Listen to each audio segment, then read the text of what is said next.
Today's passages are from Romans 3, verses 7 through 8. Let's dig in. They go, "It's simply perverse to say, if my lies show off God's truth all the more generously, why blame me? I'm doing God a favor." Some people are actually trying to put such words in our mouths, claiming we go around saying the more evil we do, the more good God does. So let's just do it. That's pure slander, as I'm sure you'll agree. And I'm not one to go along and blindly agree with anything. So when I'm reading, and I'm sure you agree, I honestly had to fight against the fact it's like, well, do I? And I was thinking, rereading and going through and digging in, that, why is he saying I'm sure you'll agree? And I think the answer comes from the fact that, aside from what he's been saying in previous verses, it's the idea that, oh, we can do anything. No, you're free in Christ. That means you have a certain responsibility for how to behave. True freedom isn't freedom at all if you're still in bondage to sin. I am free in Christ so I can look at porn all I want. No, you're in bondage to porn. You're in bondage to drugs, in bondage to whatever. We are in bondage to whatever if we choose to do that instead of living free in Christ. So it's like when they have the argument, when Paul's dealing with arguments of the more evil we do, the more good God does, so let's just do it, it completely misses the point. Because the relationship with God changes who we are. Faith without works is dead, gets used a lot from Jacob or James. And it's interesting that, we choose to see that as, in some circles, that, well, I have to do things to prove that I have faith. And going the opposite. Well, I can do anything because it shows that, they're two sides of this very similar coin. In that, it is the change of your heart that affects the work of your hand. Otherwise, you're just faking it until you make it. Now, don't get me wrong. As a poster child for fake it till you make it, I do get that. That was my life for a very long time. And it's still faking it. The true freedom comes with release to God. So saying that the more evil we do, the more good God does, it's slanderous, and it shows why so many people see Christendom as hypocrisy, as hypocrites. Because if you truly are who God says you are, and you're living that life of freedom and that life of what he says, then the want to do evil ceases to be in you. And it connects right back to the outsiders who, without knowing God's law, follow it because of that spark. So it strikes me that, it's like, it's pure slander, as I'm sure you'll agree. Well, yeah, read the rest of the letter. Read the parts of the letter, reread the parts of the letter that we've been going over already in each of these verses, and, well, of course.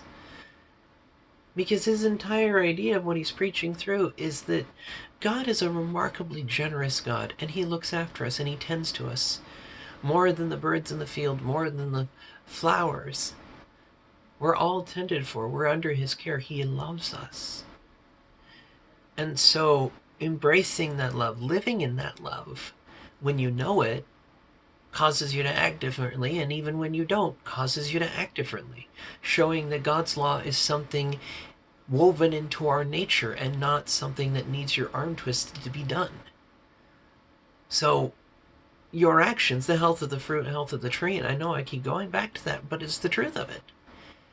If somebody says that, my slander, my cutting, my treating everybody like garbage, my burning down the forest around me of fresh life is showing just how powerful God is by replanting it, then you don't belong to God. Because what is in your heart is not growing the forest, it's setting it on fire. You're just rejoicing in the fact that God is big enough to replant it. And yes, God is big enough to replant it. At the same time, if your heart beats for the Lord and lives in love, then you're not going to want to destroy. And I'm not trying to be condemning here. I'm saying what is in Romans 1 and 2. Because he's laid it all out right there. So it gives an opportunity. It gives an opportunity for introspection. Because there are the outsiders who understands God's spark and the insiders who don't. And it's the spark that God puts in us. Do our hearts want others, or do they only want ourselves? Because I understand that people can be remarkably selfish. You don't have to teach a little kid to say mine. I recognize that people can do incredible good or incredible evil. I also know in my heart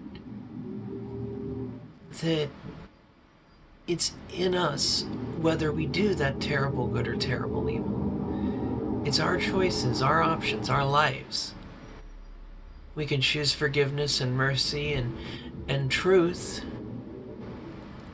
or we can choose to point fingers and bring each other down and hate on each other. And the difference between which is in the heart. It's in Romans all the way through that we've been talking about. The heart. That's why Jeremiah talks about it. It's why I linked to the Bible Project video when I was talking about it, because it's in here that all of that pours forth. Be it how we treat people or how we relate to God, because the two are reflective of each other. That's why when Jesus is asked what is the most important commandment, he says, love God, love others. He's quoting the Shema in Leviticus because they are the two sides of the same coin. If one has all the understanding and knowledge of God and does nothing with it but hate, they have nothing. They are nothing. And that's just quoting Corinthians, like I've been doing in a lot of these verses. I know at least one devotional that I posted has it. So please don't think this is judging anyone.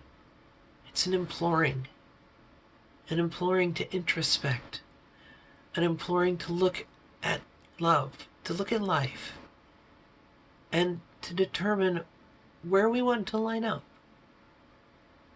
A world of selfishness or selflessness?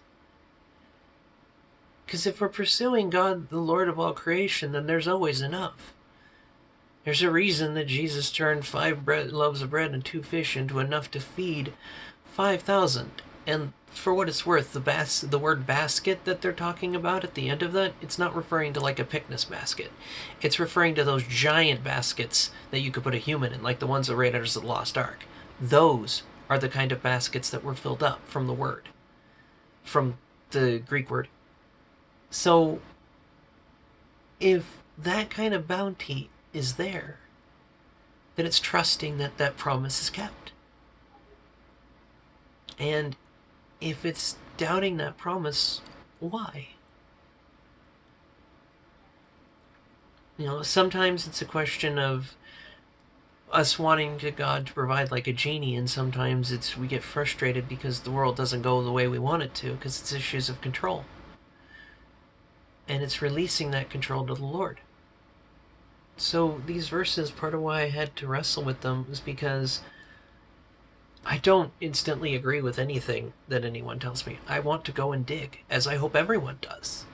To go, dig, find out for yourself. I also had to wrestle with the fact that there have been times and seasons in my life where I was, hey, the more evil I do, the more good God does. And it's living on Granny's angel. It's testing the Lord, and not in a good way. So here is hoping that the heart changes so that everything else will. See you guys tomorrow for verses 9 through 20. It'll be fun. See you then.